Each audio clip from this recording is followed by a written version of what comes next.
salut!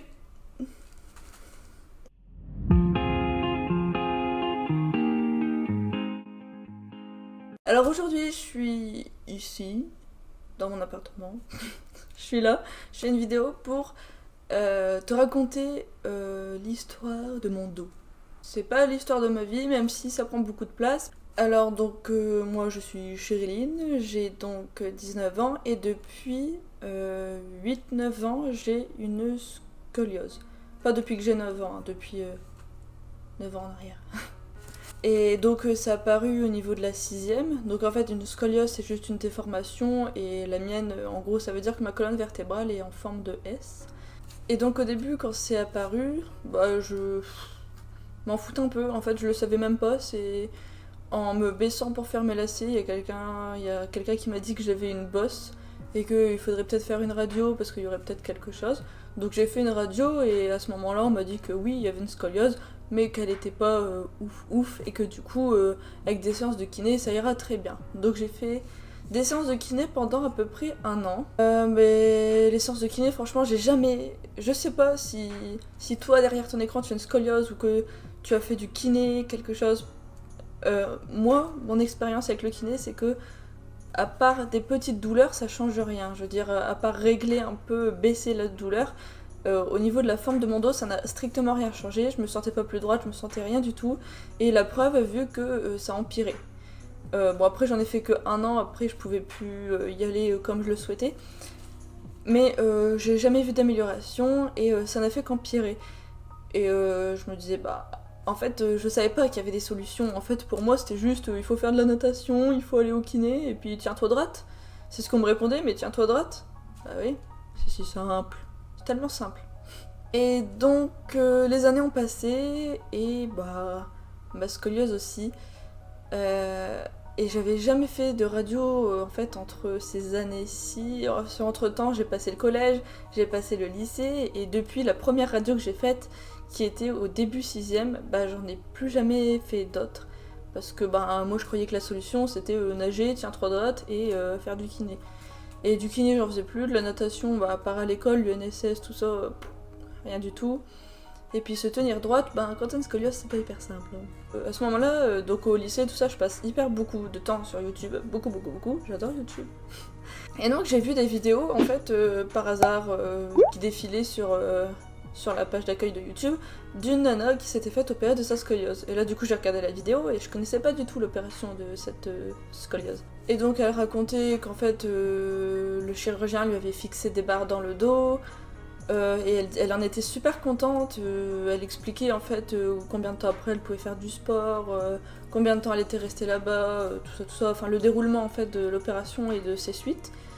Et donc moi j'étais, genre j'avais le cœur qui battait, je me disais mais vas-y pourquoi on m'a jamais parlé de ça, genre c'est hyper injuste, moi aussi je veux avoir ce truc là, parce que je commençais vraiment à en complexer, parce que de plus en plus que ça s'aggravait, et plus en plus de gens le voyaient, et quand je me baissais ça se voyait, je pouvais jamais me tenir droite, et les élèves dans ma classe l'avaient tous remarqué. En sport par exemple, la gymnastique c'était pas possible, genre les trucs où il faut faire des pyramides de corps humain là, c'était pas possible parce que je peux même pas faire porteuse parce que mon dos était pas droit.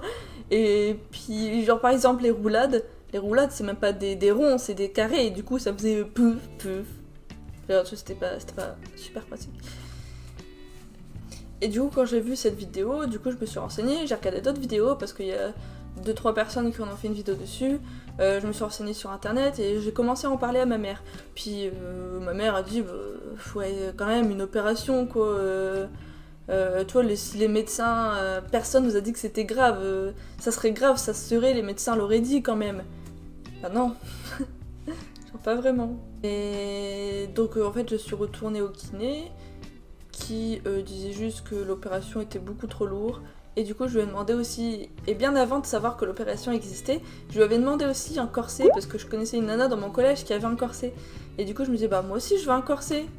Et il me l'avait refusé parce qu'il voulait que je me tienne droite de moi-même. Il disait qu'en portant le corset, peut-être que ça allait régler le problème, mais que quand on me l'enlèverait, et ben je retomberais, en fait je me retiendrais mal. Et du coup pour lui c'était pas bénéfique, il voulait que je fasse l'effort moi-même de me tenir droite. C'est logique et en même temps c'est débile parce que du coup je pouvais pas, c'était... je peux pas. Et du coup au fur et à mesure d'embêter ma maman pour avoir cette fameuse opération, ou au moins pour se renseigner, pour aller dans un hôpital, pour faire plus de démarches en fait, elle a fini par accepter et on a appelé l'Institut Callot à Berck. Et donc on a pris rendez-vous tout simplement. Et au premier rendez-vous en fait j'ai vu un chirurgien du coup spécialisé sur les scolioses, le rachis, tout ça, tous ces problèmes en fait de dos. Et en fait je lui ai donné la radio de la première radio que j'avais faite et il m'avait dit en fait sur cette première radio la scoliose est pas très très très grande et puis elle datait d'il y a 6-7 ans alors du coup on a parlé un peu de l'opération et puis ensuite on a reprogrammé un autre rendez-vous avec une radio plus récente. Donc on avait repris rendez-vous, donc le deuxième rendez-vous à Berck à l'Institut Callot. Je suis arrivée, j'ai été voir un kiné, et ce kiné, c'est une pépite, les gars. Ce kiné, c'est un magicien, j'étais tellement choquée. Il a fait des bonnes études, hein. Comparé au kiné que j'avais eu avant dans ma vie, qui m'avait dit « Oh, vas-y, tiens-toi droite », lui, il m'a examiné, bon, du coup, j'avais fait une nouvelle radio, donc plus récente, et je lui ai même pas montré les radios, il les a pas regardées. Je lui ai donné, mais il les a pas regardées, et il m'a fait faire certaines positions, il a regardé, il a touché, il a pris des mesures avec une règle ou je sais pas trop quoi, et puis il a dit alors il y a ça, il y a ça, il y a ça, il y a ça, avec les trucs exacts. Et ensuite, il a regardé la radio, il a fait « Ah bah ouais, j'avais raison ». Et il a même dit des trucs que les anciens médecins qui m'avaient vu n'avaient jamais remarqué avec la radio.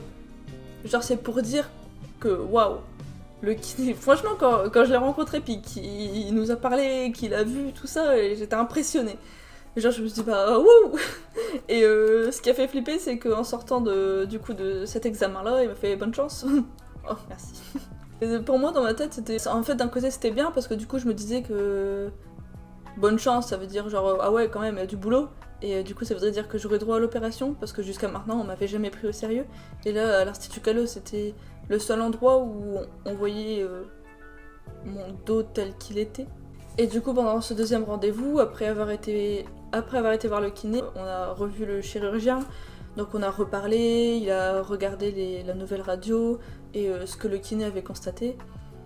Mais il était toujours pas très convaincu, du coup il a fait un troisième rendez-vous avec plus de tests, plus d'examens.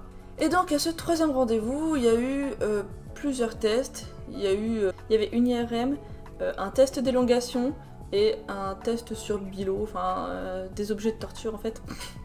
L'IRM ça va, en fait c'est quand même un peu de la torture parce que tu dois attendre dans une caisse, genre pour les claustrophobes c'est pas la meilleure idée. Et tu dois attendre dans une caisse hyper longtemps, genre c'est hyper chiant, tu peux même pas rigoler ni rien, puis tu peux même pas bouger, du coup ça grattait de fou, j'avais envie de me gratter, je pouvais pas. La torture quoi, merde. Le test d'élongation en fait, c'était trop bizarre, j'avais l'impression d'être dans 59 degrés. Parce qu'en fait il t'attache la tête, t'as une sorte de casque qui fait le tour de ton visage, relié à un fil. Et le fil va derrière toi, enfin toi t'es allongé sur une table, le fil va derrière et relié à ton pied, et en fait à ton pied tu dois pousser ton pied et ça va du coup tirer ta tête. Ouais c'est barbare hein. Et en fait tu dois tenir la position, genre tu dois appuyer le plus possible avec ton pied sans te déchirer en deux. Et pendant ce temps-là ils vont prendre une radio et en fait ils vont remarquer à quel point tu peux t'étirer, à quel point tu es flexible on va dire. Ça c'était épuisant à faire. Je sais pas si c'est pour tout le monde ou juste pour les personnes qui ont une scoliose, mais ce test je l'ai trouvé tellement épuisant, surtout que en fait c'est un grand établissement et ce jour de ce troisième rendez-vous j'avais pas que ce test à faire, il y avait le test sur Bilo, l'IRM, tout ça et en fait remonter les étages, aller voir machin, bidule, chouette. À la fin t'en pouvais plus, genre j'étais crevée, j'avais mal au dos, c'était horrible. Mais c'est pour la bonne cause, allez on croise les doigts qui disent oui le chirurgien. Donc après avoir fait tous ces tests, on va revoir le chirurgien, on en reparle, il regarde les tests et il n'a pas encore pris sa décision. Après tous ces tests, et il me dit qu'il va en parler à un autre chirurgien, qui va y réfléchir, il me demande encore des questions, il me demande est-ce que t'es sûr, genre c'est pas anodin, et il y a des risques, et moi je m'en foutais des risques. En vrai je les connaissais pas, enfin j'en connaissais certains, mais je m'en foutais clairement et je m'en fous toujours aujourd'hui. Et je veux cette opération Et j'étais déterminée à la voir et j'étais presque en train de chialer. Et quand je suis ressortie du rendez-vous où il était pas encore sûr, où il était peut-être, j'ai chialé toutes les larmes de mon corps et je pourrais encore chialer là devant vous si j'aurais encore des larmes à l'intérieur de mon corps. Malheureusement c'est pas possible et puis j'ai pas envie de faire ma chochotte non plus. Enfin pas ma chochotte mais j'ai pas envie non plus d'être à plaindre parce qu'il y a pire dans la vie. Genre je peux vivre avec ce dos tordu, il y a pas de problème, c'est juste que c'est très laid, ça fait très mal. C'est quand même une déformation. Et voilà. Et du coup, 4e rendez-vous à Callot. Je me souviens plus si j'ai eu d'autres tests, je crois qu'il n'y en avait pas eu. Ou des petits, mais rien de très ouf. Et du coup, il a accepté. Et j'étais trop contente, genre cette fois-ci j'avais envie de pleurer, mais de joie. Et en fait, le chirurgien, il parle pas beaucoup, et il était très... on va dire distant, et du coup tu sais pas comment réagir, il est comme ça avec ses documents, puis il re-regarde les radios, puis il marmonne, oh ouais, ça, et du coup tu te dis, bon il fallait accepter ou pas, et puis et du coup t'es libre quand toi?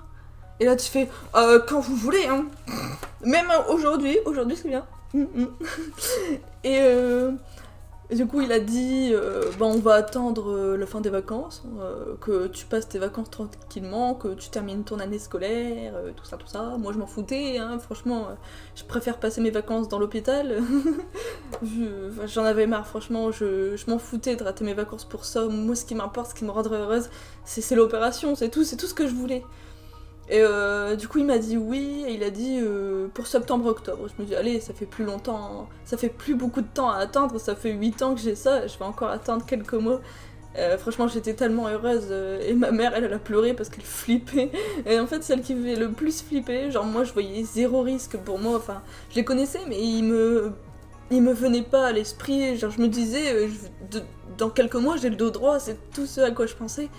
Et ma mère, elle s'est mise à pleurer de tristesse, et moi je pleurais de joie, et je pleurais aussi parce qu'elle pleurait. Genre, vous connaissez ce cercle vicieux quand quelqu'un que vous aimez pleure, et là vous pleurez ensemble. C'est complètement con. Et elle avait peur parce que elle dit que c'est une grosse opération, qu'il y a beaucoup de risques, je pourrais avoir une paralysie. Je m'en foutais.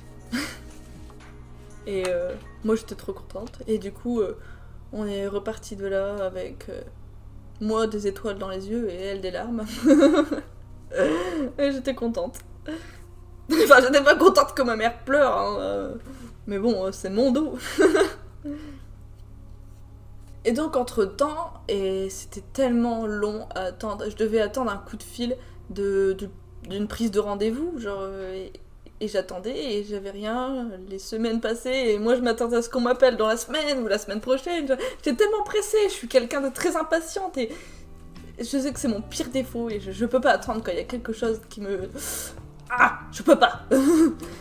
et donc j'appelais, je disais oui, on m'avait pas oublié quand même. Non, j'attends Elle attendait que le chirurgien dise une date, je sais pas, qui se concerte...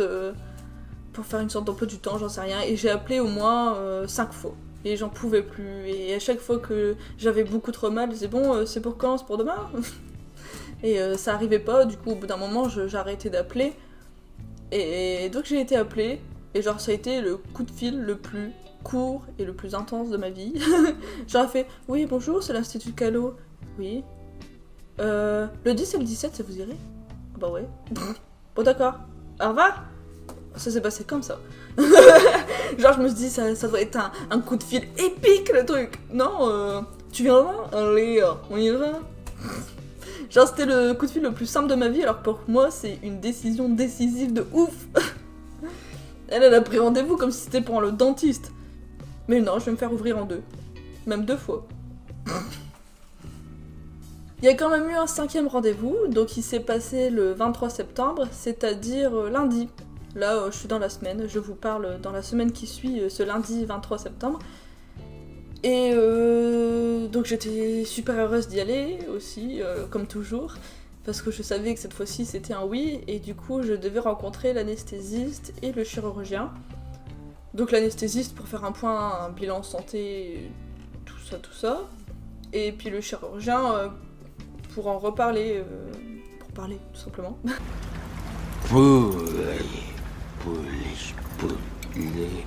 Pourri. Pour parler? Oui, voilà, pour parler. Pour parler. Et donc en fait je pensais que j'y allais que pour l'anesthésiste et que pour le chirurgien et finalement entre deux il m'a fait faire plein de tests, donc encore une fois tu montes les étages, tu les descends, tu vas là-bas, tu vas dans le bloc machin, tu vas... Donc en test j'ai fait encore un test sur Bilo, donc en fait c'est pareil, c'est comme le test d'élongation sauf que enfin tu ne t'étends pas en fait, tu t'étends pas de la même manière, en fait t'as une sorte de coussin assez dur à mettre sur la bosse, enfin sur moi c'est une bosse, et en fait tu la mets sur ta bosse donc ça fait très mal, et tu dois t'étirer comme ça, donc t'es allongé sur une table, hein. Tu dois t'étirer comme ça, et c'est très désagréable à faire aussi. Et donc pendant ce temps-là on prend une radio, et donc je sais pas à quoi ça sert, mais bon fallait en faire un. J'ai fait aussi un IOS, c'est aussi une technique d'imagerie médicale comme l'IRM ou la radio, mais en plus perfectionné, je crois que c'est la dernière technologie. Donc j'ai fait un IOS, j'ai fait un test sur Bilo, j'ai fait un bilan de capacité respiratoire, donc en fait là tu souffles dans un tube des rythmes plus ou moins saccadés quoi. Et ouais, donc après j'ai vu l'anesthésiste, enfin, je comprenais rien à ce qu'il disait. Il parlait comme ça, il parlait très vite et il parlait un peu à un comme ça. C'est difficile en fait. Et bon donc rien de spécial, hein. J'ai juste fait une prise de sang, tout ça pour savoir le groupe sanguin et autre chose. Puis on a parlé, je lui ai posé les questions que je voulais. Donc ça va être 2 anesthésies générales. Parce que du coup il y aura 2 opérations. Donc il y en aura une devant, ça sera une thoracotomie et elle sera à gauche et en fait elle va passer un petit peu sur l'aisselle. Si j'ai bien compris celle-ci, parce que j'ai pas entièrement compris ce que ça allait être, et en vrai je m'en fiche tant que je ressors d'ici en bonne santé avec le dos droit, moi ça me va. Et donc si j'ai bien compris en fait ça va être pour figer, on va dire endurcir je pense, les disques intervertébraux entre les vertèbres en fait. Mais il va pas tout faire, je crois qu'il va faire seulement au niveau du thorax. Enfin bref, la première j'ai pas tout exactement bien compris. Et en fait 10 jours plus tard, non pas 10 jours, une semaine plus tard, donc 7 jours, il y aura la deuxième opération qui sera dans le dos, donc je vais être ouverte en entier. Donc au début il pensait ouvrir seulement les 3/4, un peu vers le haut. Cette fois-ci finalement en réfléchissant il a dit que il allait tout faire. Donc l'entièreté du dos. Et en fait il va juste y figer 2 barres. D'ailleurs je sais même pas s'il y en aura une ou 2, il a pas précisé, en fait ça dépendra de... je sais pas. Il y aura des barres du coup fixées sur ma colonne vertébrale. Et voilà, donc je sais que je vais y rester pour à peu près 3 semaines, 1 mois. J'espère que je vais pas trop m'ennuyer là-bas. Et donc ouais, je me fais opérer dans 13 jours. Je compte les jours tellement je suis pressée.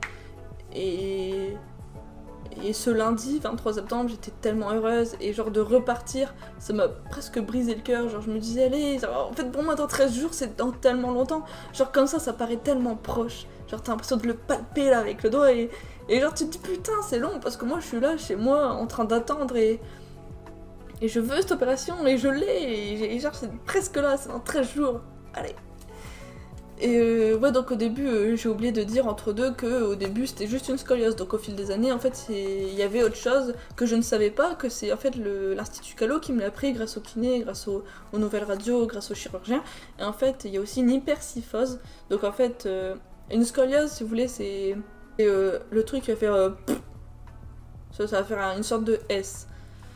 En fait l'hypersyphose c'est en fait ma bosse qui... c'est la bosse, donc cette fois-ci c'est la courbure, c'est celle qui fait que tu te tiens comme ça. Et hyper parce que bah elle est comasse. Elle est assez grande, elle est assez sévère en fait. Donc après il n'y a pas que ça, mais bon je suis pas chirurgien, je peux sûrement dire des conneries. Allez voir sur internet, hein. Moi je me suis renseignée sur internet ce que mes maladies pouvaient signifier, mais bon après j'ai pas tout retenu parce que ça fait 1 an. Là, faut savoir que tous les rendez-vous que je vous ai cités et ce qui s'est passé, ça a duré sur plus d'1 an. Et donc c'était très long, donc ça fait plus d'1 an que j'attends cette opération. D'où l'euphorie des 13 jours, c'est très long. Et donc ouais, donc scoliose, hypersyphose, j'ai lu aussi que j'avais la maladie de Sherman. Ouais, pas mal de choses. Et je suis tellement heureuse d'avoir bientôt cette opération. Vous pouvez pas savoir à quel point. J'en ai pas vraiment complexé pendant le long de mon adolescence, mon enfance, tout ça. Mais c'est pas quelque chose de beau non plus. En fait, il y a plein de choses chez moi qui me plaisent pas et que pour autant je suis pas complexée. C'est pas quelque chose que je cache. D'ailleurs, sur ma vidéo pour Embauche-moi au Mixem, j'en parle. Bah, très peu de temps, mais j'en parle avec beaucoup d'autodérision. Et pour tous ceux qui sont complexés, il faut utiliser beaucoup d'autodérision. Donc ouais, ça me complexait pas. Mais je rêvais de voir un dos droit. Genre quand je... Et ensuite, t'es tellement focalisé sur le dos des gens, genre... Par exemple, à l'école, j'ai remarqué quand même qu'à l'école, quand j'étais au lycée, les gens se tiennent tellement avachis sur leur table. Bon, ils avaient pas tous des scolioses, hein, et la plupart n'en avaient pas. Puis, faut s'avouer que les dossiers dans les écoles, les chaises des écoles sont pas hyper confortables.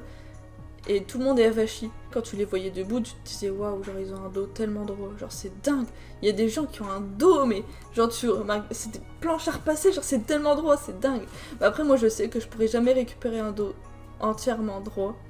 Genre, c'est pas possible. Bah, de toute façon, même de base, la colonne vertébrale est pas droite.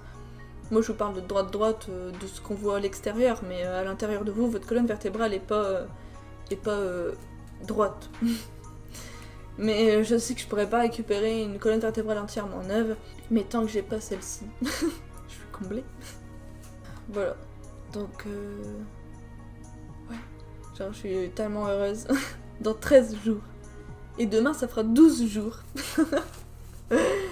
Et donc voilà. Et je ferai d'autres vidéos en ce qui concerne du coup mon dos, quand je serai à l'Institut Callot en train de me faire opérer, enfin tout ça. Je vous ferai des petites vidéos en fait pour vous raconter comment ça s'est passé, est-ce que ça s'est bien passé, comment je me sens. Et je continuerai à faire peut-être des petits vlogs par la suite pour vous dire dans mon quotidien, quand je serai revenue à la maison, comment je me sens. Est-ce que je peux me tenir longtemps debout, est-ce que ça va la nuit, est-ce que je peux refaire du sport. Voilà, donc après si vous avez des questions, bah n'hésitez pas dans les commentaires. Après je pourrai plus vous en dire quand je serai opérée. Là je peux vous renseigner seulement est-ce que je me sens bien ou est-ce que... ou les démarches à faire pour se faire opérer, je peux juste vous renseigner sur ça. Et ensuite dès que je serai opérée, je pourrai vous renseigner sur plus de choses, comment s'est déroulé les étapes à l'hôpital, tout le tralala quoi. La cicatrisation, tout ça. Mais n'hésitez pas si vous avez des questions. Et en tout cas, si toi derrière ton écran tu as une scoliose, une hypersyphose ou n'importe quoi, ou même quelque chose qui ne concerne pas votre dos, et ben je vous encourage. Et j'aimerais vous faire parvenir quand même toute ma compassion parce que je sais que c'est difficile. C'est pas simple tous les jours. Et en tout cas, battez-vous pour avoir cette putain d'opération de merde. Ok. Ne complexez pas en tout cas sur vos problèmes. Et si vous voulez cette opération, vous l'aurez. Donc ne soyez pas complexés, soyez heureux dans votre corps, même s'il n'est pas parfait. Et voilà. J'ai pas grand chose à dire en fait. Je vous en dirai plus tard. En tout cas, si vous avez des questions, n'hésitez pas dans les commentaires. Mettez un max de j'aime. Partagez. Faites ce que vous voulez. Et surtout abonnez-vous. Et puis voilà. Allez, salut. Et mettez la petite cloche si jamais vous voulez être au courant de l'évolution de mon dos. Voilà, bon, salut.